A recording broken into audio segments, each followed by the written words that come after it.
आज हमें 10th chapter start करना है।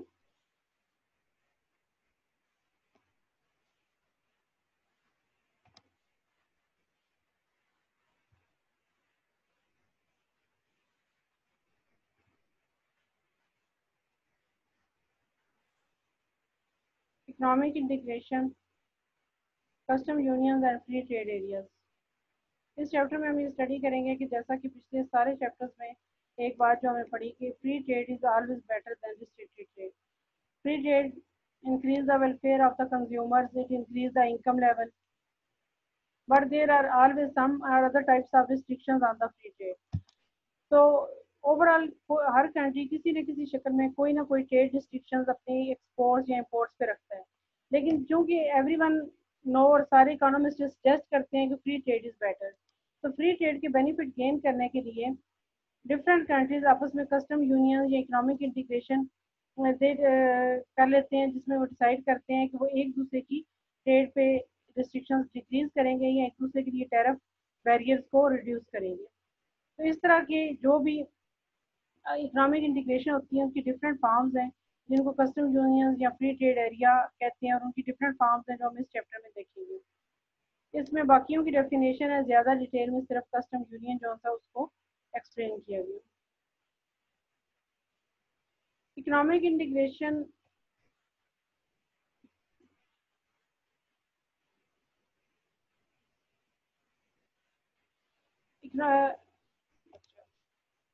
in this chapter we will study about the economic integration in general and custom unions in particular. We will discuss the trade creating custom unions and trade diverting custom unions and the dynamic effects of custom unions. Discuss the brief history of various attempts at economic integration. ये जो third part है इसको हम नहीं देखेंगे, first two parts इस chapter के जो हैं उनको हम देखेंगे। Economic integration, preferential trade arrangements, custom unions, common market, trade creation and trade diversion, theory of second best and bilateral agreements, ये की टर्म्स हैं इस चैप्टर की में जो यूज होंगी। फर्स्ट ऑफ ऑल जो फर्स्ट फॉर्म है इसके साथ हम 2.1 इन्होंने यहाँ पे लिखा है प्रेफरेंशियल ट्रेड अरेंजमेंट। तो आप इसको बुक में देखें तो ये सब एक पैराग्राफ की शक्ल में लिखा हुआ है, लेकिन आप इनको 1 2 3 4 नंबरिंग करके अलग कर लेंगे तो ये थोड़ा आपको ईजी रहेगा। ये इकोनॉमिक इंटीग्रेशन की most simple and loose form is preferential trade arrangements. Preferential trade arrangements provide lower barriers on some trade among participating nations than on the trade with non-member nation. It is the loosest form of the economic integration. इसमें जो members होते हैं वो आपस में एक दूसरे के लिए ट्रेड बैरियर्स को कुछ डिक्रीज करते हैं, खत्म नहीं करते, एज कम्पेयर टू उनके जितना और बैरियर्स रखते हैं for the non member nation के लिए। इसमें सिर्फ इतनी प्रेफरेंशियल ट्रीटमेंट है कि जो मेंबर्स हैं वो एक दूसरे के लिए बैरियर्स को थोड़ा सा रिड्यूस करेंगे। सेकेंड इज इसमें जो सेकेंड फॉर्म है इकोनॉमिक इंटीग्रेशन की, a free trade area. A free trade area is the form of economic integration where in all barriers are removed on the trade among the members. जिसमें जी बच्चे, राना बिलाल आप क्या कहना चाहते हो?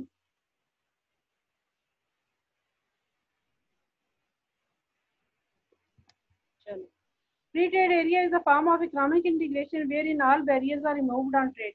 इसमें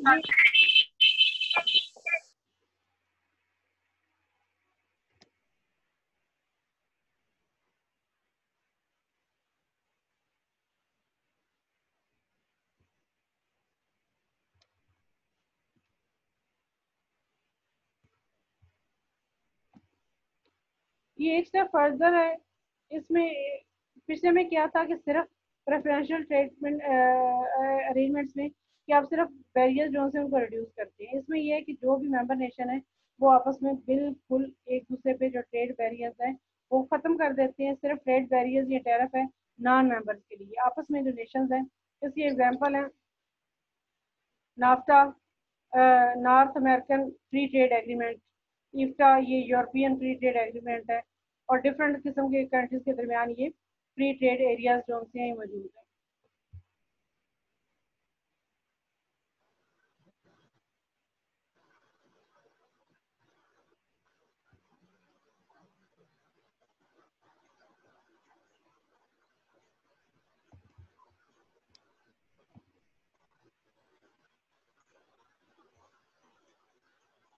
थर्ड फॉर्म है कस्टम यूनियंस की।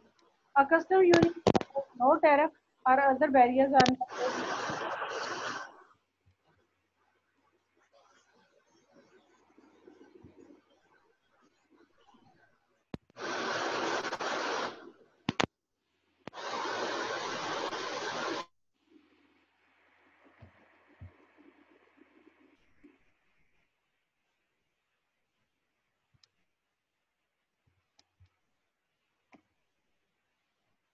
कस्टम यूनियन ये उससे फिर एक स्टेप मजीद फर्दर है कि इसमें देयर इज नो टैरिफ और the other barriers on the trade among the members.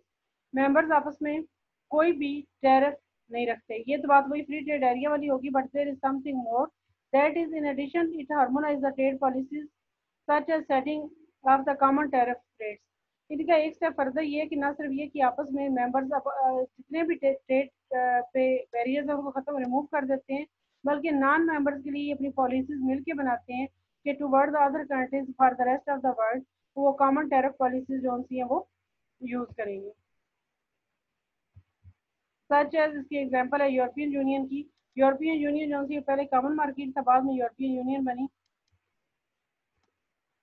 And उससे भी एक स्टेप फर्दर है a common market. Number 4, a common market goes beyond a custom union bye also allowing the free movement of the labour and capital among the member nations. The European Union achieved the status of common market at the beginning of 1993.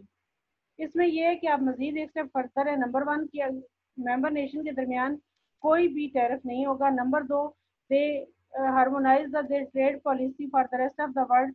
And number 3, there will be free capital and the labor movement among the members. It is called the common market. And most highest form of the economic integration is economic union. It goes still further by harmonizing or even unifying the monetary and fiscal policy of member states. This is the most advanced type. इसमें यह है कि ना सिर्फ ये कि members आपस में से ट्रेड बैरियर्स बिल्कुल खत्म कर देंगे, रेस्ट ऑफ द वर्ल्ड के लिए टैरिफ पॉलिसी वो मिलकर बनाएंगे, उनमें फ्री कैपिटल मूवमेंट और फ्री कैपिटल लेबर मूवमेंट की परमिशन होगी, और उनकी फिजिकल पॉलिसीज और मॉनेटरी पॉलिसी वो भी वो सारे मिल के बनाएंगे। इसमें बेनेलक्स की एग्जांपल दी और ये जिसमें जो कंट्रीज हैं वो इतने नॉन नहीं है लेकिन अगर अलग अलग कंट्री के बजाय यूं देखा जाए जैसे यूनाइटेड स्टेट्स में जितनी भी स्टेट्स हैं उन सब में ये चीज़ें पाई जाती हैं, वो सारी आपस में मिलकर जो कुछ बनाती हैं उसे एक तरह का इकोनॉमिक यूनियन आप कह सकते हैं।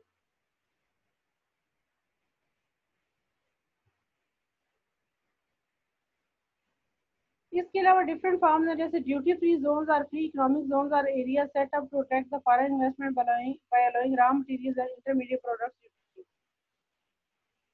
वो 5 स्टेजेस थी इकोनॉमिक इंटीग्रेशन की। इसके अलावा ट्रेड बैरियर्स रिमूव करने के लिए जो डिफरेंट किस्म के एग्रीमेंट्स हैं उनमें एक है duty free zone. Duty free zone ये है कि आप एक एरिया सेट करें जहाँ पे आप ये कहें कि अगर फॉरेन डायरेक्ट इन्वेस्टमेंट आएगी तो उस फॉरेन डायरेक्ट इन्वेस्टमेंट के लिए जिस भी रॉ मटेरियल या इंटरमीडिएट प्रोडक्ट्स की जरूरत होगी आप उसकी इम्पोर्ट पे कोई भी ड्यूटी नहीं लगाएंगे। It is called the duty free zone.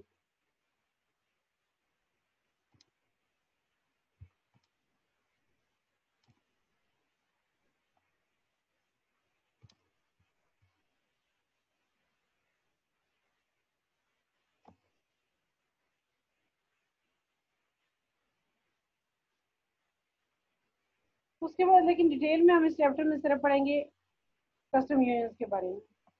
Custom unions के आगे मजीद 2 टाइप्स हैं, trade creating custom unions and trade diverting custom unions.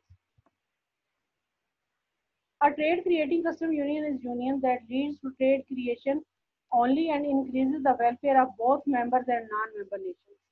Trade creating custom union में सिर्फ ये कि डिफरेंट कंट्रीज के दरमियान जब कस्टम यूनियन बनती है तो ट्रेड वॉल्यूम इंक्रीज करते हैं, ट्रेड क्रिएट करते हैं, इट इंक्रीज द वेलफेयर।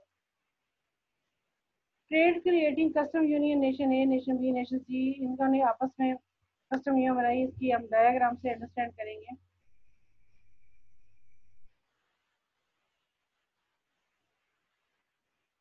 ये डायग्राम आपकी बुक से डिफरेंट है, इसके बजाय हाँ ये डायग्राम आपकी बुक में हम इसको अंडरस्टैंड करेंगे।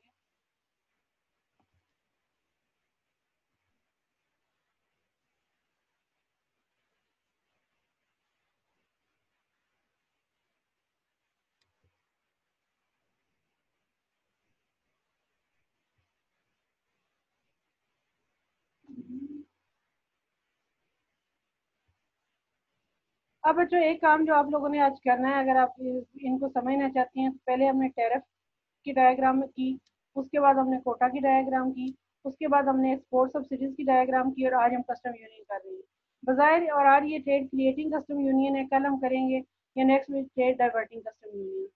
जब तक इन सारी डायग्राम्स को आप एक दफ़ा इकट्ठे एक जगह पे बना के उनकी एक्सप्लेनेशन नहीं लिखेंगे और अपने माइंड में क्लियर नहीं करेंगे, ये आपको सारी मिक्सअप हो जानी है।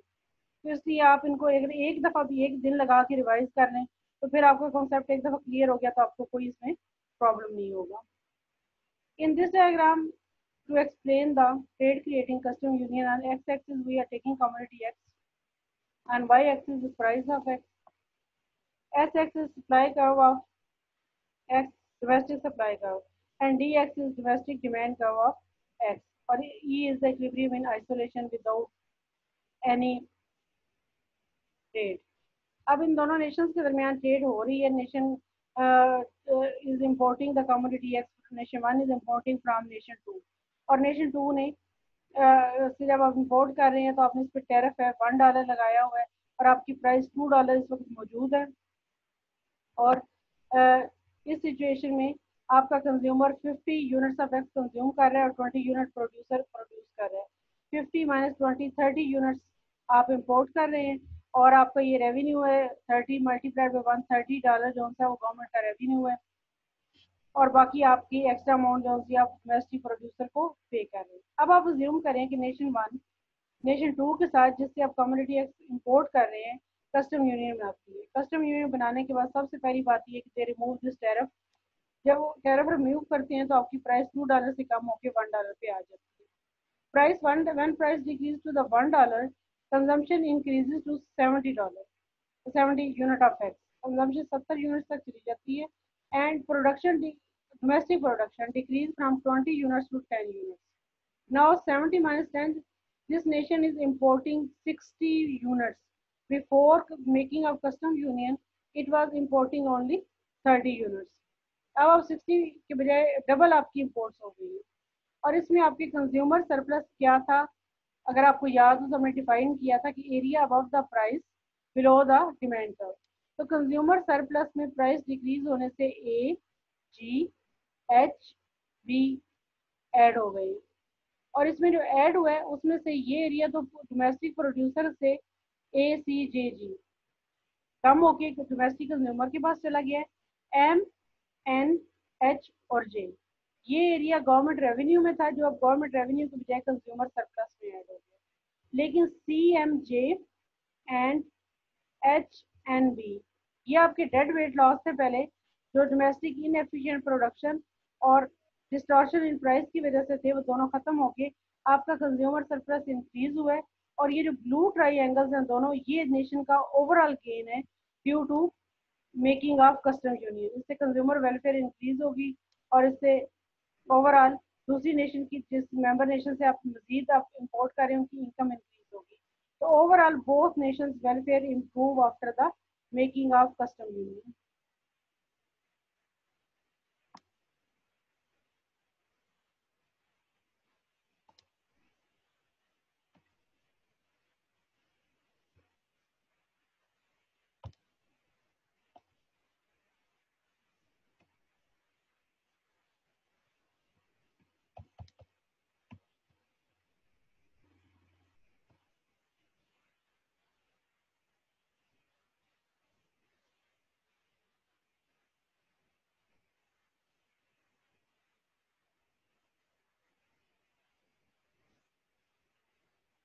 ट्रेड डाइवर्टिंग कस्टम यूनियन में इसको हम वैसे डिटेल में नेक्स्ट वीक में करेंगे। तो ट्रेड डाइवर्टिंग कस्टम यूनियन जो सी है उसमें ये है कि आप एक नेशन के साथ ट्रेड इकोनॉमिक इंटीग्रेशन करते हैं। इकोनॉमिक इंटीग्रेशन करने के बाद आपको ऐसी इम्पोर्ट्स जो आप किसी नॉन मेंबर से मंगवा रहे थे, फॉर एग्जांपल आप समझें कि पाकिस्तान अफगानिस्तान के साथ इकोनॉमिक इंटीग्रेशन करता है और उससे पहले पाकिस्तान स्टील है फॉर एग्जांपल, तो वो इंडिया से इंपोर्ट कर रहा था, ये चाइना से इंपोर्ट कर रहा था। चाइना से स्टील काफ़ी चीपर थी, और लेकिन ये कि पाकिस्तान ने उसके ऊपर कुछ ना कुछ टैरिफ लगाया हुआ था। अब पाकिस्तान ने अफगानिस्तान के साथ हर किस्म का टैरिफ खत्म कर दिया और आप अज्यूम करें कि अफगानिस्तान से भी आपको स्टील मिल सकती है। तो अब पाकिस्तान चाइना के बजाय अफगानिस्तान से इंपोर्ट करेगा, क्योंकि अफगानिस्तान के साथ आपने कस्टम यूनियन बना दी। अब आपने जो अफगानिस्तान से इंपोर्ट करना है उसकी पॉसिबिलिटी है कि उसकी या तो क्वालिटी इतनी अच्छी ना हो, या फिर ये कि उसकी सिर्फ आपने टैरिफ खत्म किया और वो इनएफिशिएंट प्रोड्यूसर से आपने अब इंपोर्ट कर रहे हैं। पहला प्रोड्यूसर जो चाइना से था वो मोर एफिशिएंट था।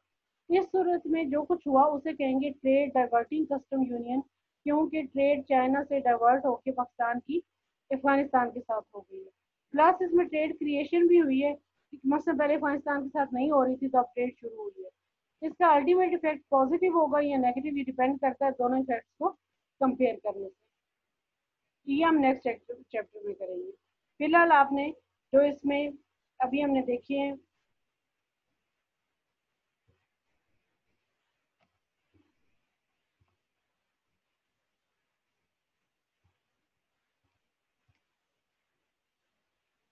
प्रेफरेंशियल ट्रेड अरेंजमेंट्स के अमंग द मेंबर आप ट्रेड बैरियर्स कम करेंगे। फ्री ट्रेड एरिया आप ना सिर्फ ये ट्रेड बैरियर कम करेंगे बल्कि उन्हें मुकम्मल तौर पे ख़त्म कर देंगे। कस्टम यूनियन आप ट्रेड बैरियर्स ना सिर्फ ये कि मुकम्मल तौर पे ख़त्म कर देंगे, बल्कि डिफरेंट नेशंस के साथ आपने ट्रेड बैरियर्स क्या रखने हैं वो आप मिलकर डिसाइड करेंगे, आप उनको हार्मोनाइज कर लेंगे। कॉमन मार्केट की इसमें ना सिर्फ ये कि आप मुकम्मल ट्रेड बैरियर्स आपस में ख़त्म कर देंगे, डिफरेंट नेशंस के साथ आप खुद डिसाइड करेंगे कि आपने मिल के कि क्या रख रहे हैं। इसके अलावा free movement of labour and free movement of capital among the members होगी। एंड इकोनॉमिक यूनियन के सिर्फ पिछले सारे स्टेप्स होंगे, प्लस आप फिजिकल पॉलिसी और मॉनेटरी पॉलिसी भी सारे मेंबर्स मिलके डिसाइड करेंगे। और ड्यूटी फ्री जोन है, इसके अलावा फ्री ट्रेड एग्रीमेंट है जैसे पाकिस्तान ने बेशुमार कंट्रीज के साथ साइन किए हुए हैं, और फ्री ट्रेड एरियाज हैं, डिफरेंट फॉर्म्स हैं। लेकिन ये फर्स्ट 5 स्टेप जो उनसे डेफिनेशन वाइज हैं कि आप किस किस्म की इकोनॉमिक इंटीग्रेशन में एंटर हुए हैं किसी भी कंट्री के साथ।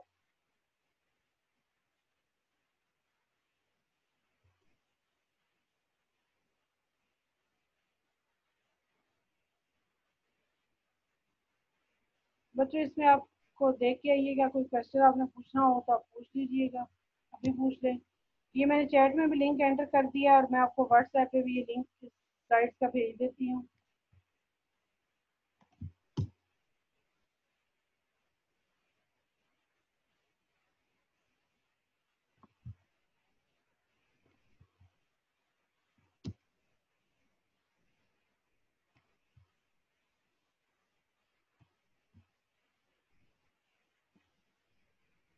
बच्चों कोई क्वेश्चन?